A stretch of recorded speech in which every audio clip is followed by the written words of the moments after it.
Hello everybody, welcome back to the Big Cat Sanctuary. We're in a part of the sanctuary that some of you may not have seen because it's just being built. This is going to be our brand new Jaguar breeding centre. So this is going to be our home first for Maya and then of course for Neron and Kira to come in and hopefully have some other baby jaguars very, very soon for us here at the Big Cat Sanctuary. Thank you to everybody who's supported this project over the years.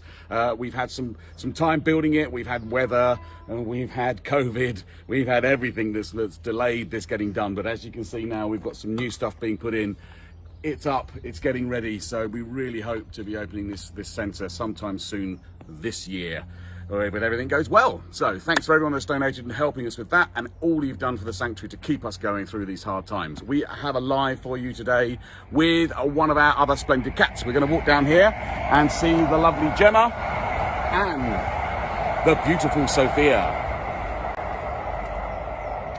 Sophia is one of our jaguars. We are lucky here, we do have quite a few jags. Hi everyone. And Sophia, along with Kira, is one of our golden jaguars with normal coloration. Actually, despite the fact that in the wild you'll find more of these guys and girls out there with this coloration, we seem to have a plethora of black jaguars. But here's the lovely Sophia. Gem, hi. Hello everybody. What are we going to be doing with Sophia today? So with Sophia we've just got a basic flesh top-up feed today, so I've just got some flesh chunks here to give her. You are probably going to see Sophia run back and forward through these logs here, by the way. This is actually part of her training, so we're not doing the training session with her today. However, she is quite used to coming through these logs because this is where we're trying to get her vaccination trained. So don't be alarmed if you see her go through there. This is why she's doing it.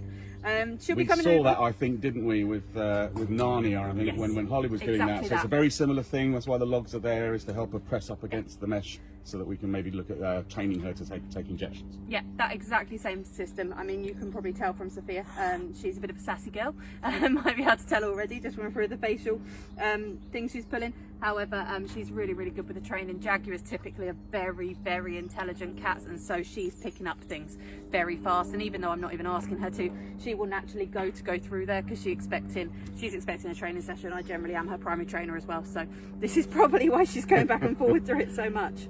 She's saying, Jem, why are you talking so much? Usually you're giving me more food than this and blowing whistles at me. So. And she's a clever girl, but she's also one of our oldest cats, right? Yeah, in fact, she is actually our oldest cat here at the Big Cat Sanctuary. So Sophia is now 19 years old. Wow. So yeah, she is an old girl. But I mean, you can see she doesn't act it at all. She still acts like a little 9-year-old, to be quite honest.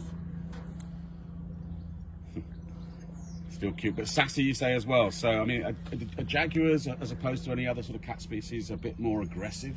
Yeah, I would say jaguars typically are probably a little bit feistier than some of the other cats. You'll notice how Sophia's taken the food. She's kind of snapping it quite nicely from me. Some of the other cats might be slightly gentler when they do this, but all of our jaguars typically are just that little bit feistier. Out in the wild, obviously, they are the apex predators, and so they naturally are going to be feistier animals. Out in the wild, so for those guys who don't know, where will we find jaguars out in the wild, Jem? So we're going to find jaguars out in Central and South America. So you're going to find them anywhere from Mexico, really in the north, down through into the top of South America. Really, they're typically going to be found in jungle type habitats, rainforest areas. However, they're also going to be found in open grasslands sometimes, mangrove systems as well. So it just depends. Many years ago we did actually used to find jaguars as far up as into the USA, but obviously due to population growth from humans we no longer see them that far north. Good girl. And you'll notice she does this very sweet thing every time she takes her food. She does exactly the same thing when she does hand feeds here at the Big Cat Sanctuary. She will always use her paws a lot. She uses her paws, she holds her food in her paws as well, so it's pretty sweet. She's got quite a lot of cute habits. So out in the wild where she is, down there in Central America and up, so are there other cats that will live in that same environment with them? They say she's an apex predator there. So who does she live alongside? What other cats and animals would we find there? Yeah, so there are other cats. I would say probably the one that most people would have heard of would be the puma. So we've got the pumas here, and obviously have done the live last week with the puma, little Yazzie. So yeah, they would be living alongside pumas. Obviously in the regions you're going to find jaguars and pumas living together. It is going to be the jaguars that are the apex predator.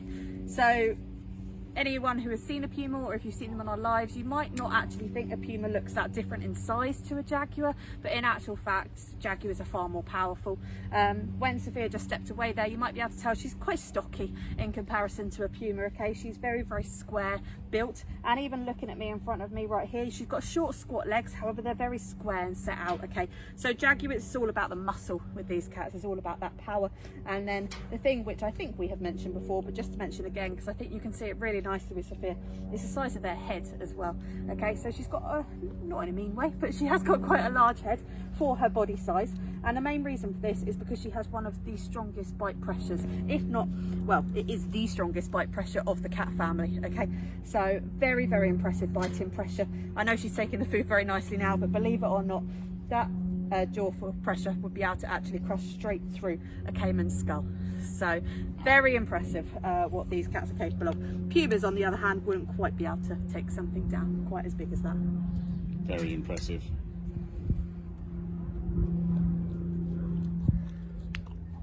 If you've just joined us, we're with Sophia today. Gemma's just given her top-up feed. Thank you to everyone for joining us. I hope you're enjoying the lives that we're doing here at the Big Cat Sanctuary. So Gemma, would you be able to tell us a little bit about Sophia's markings and how they might be different from, say, a leopard? Yeah, so what I'll do is I'll just move her this way and hopefully she'll, there we go, sit to the side for me. So you can see on the side here that Sophia has got what we call rosettes, okay? So we've got cheetahs, leopards and jaguars that are all cats which are yellow with spots, if you like.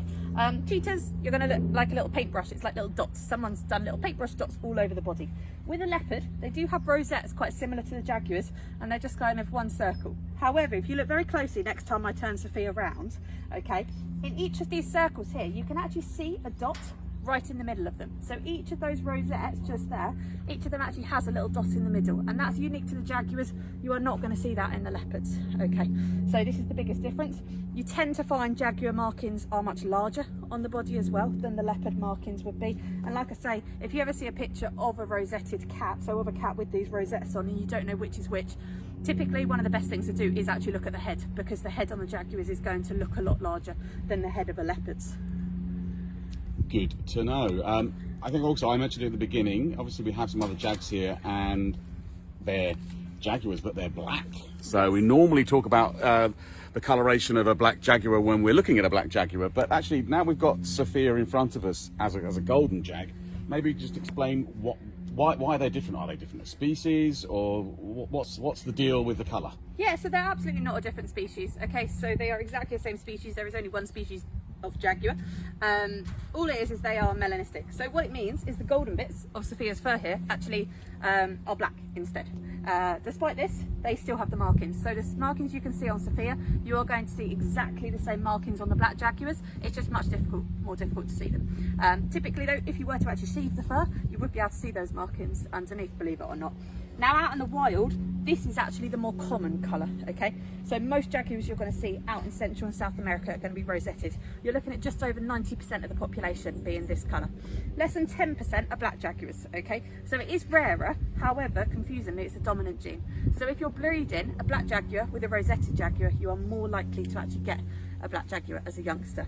Now with a lot of colour mutations, you will find that they won't necessarily do so well in the wild. However, with black jaguars, because these cats, like I said earlier, are predominantly rainforest based, what this means is black jaguars in a dark rainforest can still camouflage just as well as this beautiful rosetted colour. So in actual fact, both black jaguars and the rosetted jaguars do as well as each other out in the wild. There you go. Learning all the time. Thank you, Gem. And the other thing to learn, I guess, one of the main questions we get when we have Maya and we have other guys is, you know, is that a panther? We get asked the question a lot, so what's the answer, Gem? So technically speaking, I guess, yes, you could say that a black jaguar is a panther. There isn't technically such a species as a panther, okay? So there's no technical thing as a panther. Nickname, really, for a black jaguar or black leopard has for some reason become the black panther. Okay, so it is literally just that, it is a nickname. However, the word panther is actually used to describe all sorts of cats. For example, some people, when they see pumas, think they are panthers. Okay, and this is because the Latin genus name for big cats, this is Panthera. Okay, so all the big cats, that's jaguars, leopards, lions, tigers and snow leopards, do have the word Panthera, okay, before their species name. And so this is potentially where it's derived from. We're not entirely sure, and we really don't know why, to be honest. It's been taken towards the black cats, so it really doesn't make sense. But a lot of people who come to visit us here at the Big Cat Sanctuary, in fact I would say 90% of people I to take around the sanctuary will see a black jaguar and say, oh, it's a panther, okay? And no, you're not wrong, because that is a nickname and a term that's used to describe them all the time.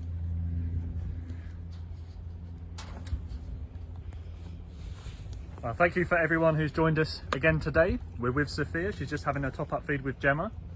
Gemma, you were saying a little bit about you being Sophia's primary trainer. Why would you only have one trainer, or a primary one? So we tend to have a primary trainer purely because, I guess, for two reasons. Number one, you learn the cat and the cat learns you, basically. Okay, so as me, I know where Sophia is with the training. I know exactly what commands and signals I give her without even meaning to. Two separate trainers, although they think they're giving the same command to a cat, they might not necessarily be given exactly the same command to a cat. Okay, it's slight differences that these very intelligent cats will pick up on. Okay, so we typically will just stick to one primary trainer for a cat. However, with some of our cats, we do have a couple of trainers. Okay, but with Sophia, yeah, we all around site, I mean, we typically do just stick to the one trainer. These cats as well then get used to that person as their trainer and almost see them and do know they're going to be getting a training session as well. And you tend to find as well, progress is made quicker with one person, because you do in turn build up a little bit of a relationship with that animal. I think it's quite clear to see that Sophia is so calm around you. Yeah, and the way that she's taking the food is really gentle. Yeah, she's very, very relaxed around me. I mean, Sophia typically, she can be quite a feisty madam, I'm not going to lie. She often, with her big meals though, that's when she's feistiest, okay? So because this is little chunks of meat cut up, she is a little bit more careful when taking it. However, if she's got a big chunk of meat, believe me, I wouldn't be able to stand this close to her, okay? She'd be telling me off right now, has she had a big meal. We've seen her being that feisty in the past, haven't we? So we say she's the oldest cat that we have. So obviously we have quite a few older cats here. So what is the good age for a big cat in captivity, Gem? And how do we help them when they get into their older age? So a good age for a big cat in captivity, particularly something like a jaguar, say you're hoping for around 20, late teens, maybe early 20s. So Sophia at 19 years old, she's kind of in that prime age group. Don't get me wrong, she is an old cat and we have to remember that. However, the thing is, with something like a jaguar, they do hide that quite well. What we have to do as they get into the old age is we just have to help them out a little bit. So the older cats here on site, they will have a straw bed all year round, for example. Sometimes into the winter months we will give the older cats heaters just to help them out in the cold weather. That is when arthritis may present itself that little bit more. Arthritis is something that is quite common in cat species generally. With these slightly bigger, stockier cats as well, it's even more common. So we sometimes do see arthritis actually present itself in these cats. So you've got one more bit.